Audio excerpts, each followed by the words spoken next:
At my daughter's first birthday, I publicly played proof my IVF tycoon father-in-law swapped embryos. His empire crumbled.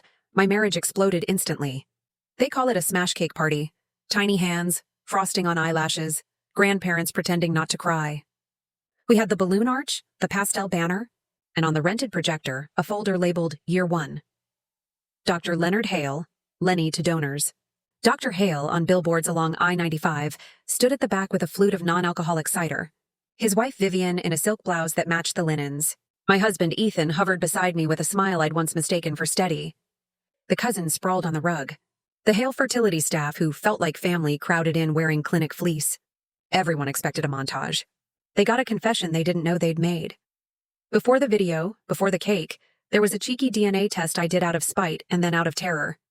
At 6 months, I sent spit to a consumer lab because my mother-in-law wouldn't stop telling me that our baby finally looks like a Hale, as if I'd been auditioning. The report came back with the kind of sentence you have to read twice. No evidence of a parent-child relationship with the submitted adult female. I told myself it was a lab error, a saliva mix-up, a barcode smudge. My OB rolled her chair close and squeezed my knee. "Get a chain of custody test," she said quietly. Like she was telling me where to hide during a tornado. An AABB-accredited lab drew blood from me and our baby in front of a witness, sealed the vials, stamped forms I signed with a hand that shook. A week later, the envelope arrived with boldface, exclusion of maternity, 99.99%. I sat on the kitchen floor and watched the letters flatten the world. When Ethan came home, I taught him how to Google while breathing. He said the right things. "There must be a mistake. We'll fix it." Then made a call in the bathroom and didn't know I could hear him say, "She tested." I didn't come to Hale Fertility a fool. I came like everyone else, desperate and polite. We used my eggs, Ethan's sperm, and a clinic I could walk to if I couldn't drive home after bad news. We signed consent forms on clipboards under a framed quote about miracles. Dr. Hale patted my shoulder and said, "We'll take care of you." And I believed him because that's what you do when someone in a white coat promises a future. After the exclusion letter, I requested my complete medical record under HIPAA, progress notes, embryology worksheets, consent forms, the CDC ART report, even the audit logs. You learn quickly that modern medicine is a hive of timestamps. Who clicked what, who opened which file, who amended a field and when. 2 weeks later, a thumb drive arrived with a cover letter like a handshake. I plugged it into a fresh laptop so no one could accuse my grief of making me sloppy. There it was. My cycle labeled Maya L, Ethan H. Oocytes retrieved, 12. Mature, 9, ICSI performed, embryos, 3, biopsy for PGTA. Then a gap. A correction entered 3 weeks later by a user ID that matched Dr. Hale's username. Embryo 2, relabeled per clinic protocol. My name in a smaller font, moved from field to field like a magnet dragged across filings. In the embryology worksheet, in black text that thought it could hide in bureaucracy, the donor egg batch number, not mine, appeared beside Ethan's patient ID. The audit report showed Dr. Hale accessing my chart after hours. The security log showed his card swipe into the lab when the embryologists were home. A nurse, God bless her courage, left a voicemail from a blocked number. "Check the old paper tags. We switched to printed labels last year. Before that, some tags were handwritten. Someone started replacing the handwritten uns. There was a tone in her voice I recognized from my own. The sound you make when you can't stand in one place anymore." I confronted Ethan in the car because there was nowhere for him to run. He stared at the windshield like it was a priest. He wanted to protect the line, he said, and there it was, the ancient rot in new packaging. He thought if we used your eggs and none made it, you'd spiral. He had a donor he trusted, proven, so it would still be my genes, our name. The phrase, our name, felt like a hand closing on my throat. "You knew," I said, to see whether the word would change him. He cried like he was the victim of his father's plans, and I watched him decide to be a son before he was a husband.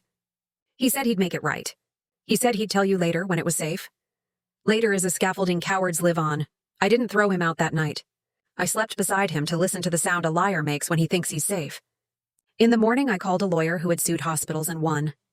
She told me to stop calling it a mistake. "Misuse of gametes is battery in a lab coat," she said. "It's fraud. It's a violation of contract and consent. And because he's a physician, it's a ticket to the medical board." I sent a second request for my entire record, including embryology lab videos, some labs' record dishes under microscopes, tiny movies of beginnings. The clinic sent a partial. I filed a complaint with the state health department and the medical board. I met a journalist in a coffee shop who set his phone on the table and didn't pretend not to be recording. I put a brand new camera over my own front door because truth makes you a target. Vivian called and asked why I was punishing the family. "Do you love that baby?" she asked, and I asked her to repeat the question so I could record it. Dr. Hale texted to meet privately and discuss your options. He wrote your like it meant nothing to him. I replied with a time and place and brought a black leather folder that made me feel like the kind of woman I grew up believing in. We met in his office after hours. He had left the door open as if sunlight could absolve the room. He closed it when I sat. "We can make this right," he said, like a salesman with a new floor model. "A trust for the child. A quiet correction to the record, not admitting fault, of course. A letter you can show her one day that makes this a clinical decision, not a scandal." He leaned forward. "Maya, you are a mother, in any way that matters. You stole my eggs," I said. He smiled like I was exaggerating, and I pulled the audit trail from the folder and pointed to his after-hours access like a stain on a cuff. He switched to anger. "If you take this public, you will ruin everything for your child. She will grow up knowing her mother made her a headline. There's a kind of man who only believes a threat is loving if he says it softly." I left without shouting because I wanted my voice for later. On the way home, I drove past the clinic's billboard. His face, arms folded, a promise in Helvetica. I took a picture because I wanted a before. The before ended at our daughter's first birthday. We invited everyone who'd ever told me to smile harder. We invited our friends and my mother and the neighbor who held our mail when we were in retrieval. Ethan pleaded with me all week to wait for the board and not be cruel. "There's a right way to handle this," he said. And I said, "Yes, with light." We sang. We clapped. I gave Vivian the honor of handing the baby her cake. She dabbed frosting on the baby's nose like a commercial. I stood by the projector and pretended to scroll for the slideshow. Dr. Hale lifted his glass. Slide 1, my daughter's newborn photo, an audience exhale. Slide 2, the letterhead. Of the ABB lab and the boldface exclusion of maternity. 99%. Gasps, Vivian. Drop the fork. Dr. Hale's face returned to the expression he wears in meetings where someone has just said, lawsuit. Slide 3, a split screen, on the left. The embryology worksheet with the donor batch number that is not mine. On the right, the audit log with his user ID accessing my chart at 10:43 p.m. The cursor, my cursor, circled the entry. People leaned forward like gossip had become homework.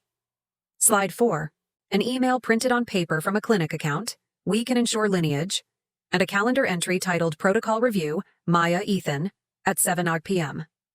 On a day I was never at the clinic. Slide 5, the state's Code of Ethics excerpt that says exactly what you think it says about consent. I didn't show any lab hallway camera. I didn't need to. The room itself turned into video. Vivian put a hand on her chest like a soap heroine. A nurse in clinic fleece sat down hard. Someone whispered, "Oh my God," and someone else said, "That poor baby." And I turned and said very clearly, "There is nothing poor about this child. She is loved." The theft occurred in a lab and a lie. Dr. Hale took 2 steps toward me, remembered he was being watched, and pasted on a politician's smile. "Let's not do this," he said open-palmed. "There are complexities." The room laughed the way a courtroom laughs when the defense asks the jury to forget the evidence. Ethan stood in place like somebody had unplugged him. He didn't reach for me. He didn't reach for her. I had never seen anything so small as a father not knowing which way to turn. "You asked for a quiet correction," I said, and a trust to keep my mouth closed. "Here is my correction." I looked at the baby, my baby, in a high chair the color of rented bone. "You are mine because I have been your mother every day of your life. You are not his to buy or mislabel." At the back, the journalist I'd invited as Joel, my friend from book club, stopped pretending and started taking actual notes. Vivian realized who he was and made the noise a person makes when she steps on her own heel. Dr. Hale's practice. Manager, who'd RSVP'd with a smiley face, picked up her purse and walked out without touching her cake. The projector hummed. The baby clapped because everyone else had stopped. I turned from the screen and addressed the room like I was leading group therapy in a courtroom. "I filed with the state and with the medical board," I said. "I filed with the CDC's ART reporting program. I've retained counsel. If any patient here has ever wondered why your portal looks edited, request your audit log. If anyone here is a staff member who has been asked to clean up a label, you can talk to the state investigator without losing your job. If you ever told yourself, who would do that? You are looking at him." Dr. Hale's mother, 90 and sharp, stood up and called him by his childhood name. "Leonard," she said, "sit down." He did. Ethan cried in the kitchen while my mother held the baby and hummed a song her mother sang in a country none of these people could find on a map. I stood at the sink and rinsed plates because your hands need something to do when your life sheds a skin. The next morning, I woke to the newsroom version of thunder. Renowned IVF director accused of embryo misuse by daughter-in-law. Patient alleges switch to ensure lineage. Medical board opens investigation. My lawyer became a small god with a calendar. The state assigned an investigator who said chain of custody like a prayer. The medical board scheduled a summary suspension, hearing and copied my inbox on a letter that used the word imminent. In front of danger to public, the clinic's PR firm issued a statement about complexities and privacy and our deep commitment to families. People in the comments said things that made me want to unplug the internet. People in my DMs said they'd had weird gaps in their charts and had always wondered. The lawsuit, mine, alleged battery, fraud, breach of contract, intentional infliction of emotional distress. The DA, apparently we do that too, looked into criminal fraud.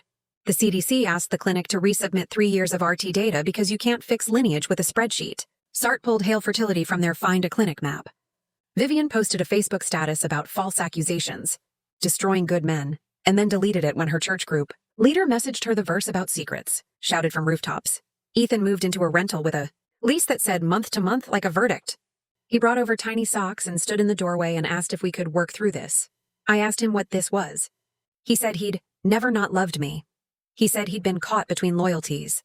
I asked him whether he'd ever considered that his daughter had no say in any of those loyalties. He said she was still ours, and I said, you won't use the plural to soften the theft. I gave him a schedule a judge would approve. He took it like medicine. The board hearing was in a beige room with a flag. The chairs were bolted together like we were all flight risks. The state's counsel laid out the audit trail, the donor batch number, the after-hours access. My lawyer said consent so many times it sounded like a door closing softly over and over. The board chair asked Dr. Hale if he had anything to say. He said he had always acted in the best interests of his patients. The chair asked him to define best interests. He couldn't. They suspended his license pending final action.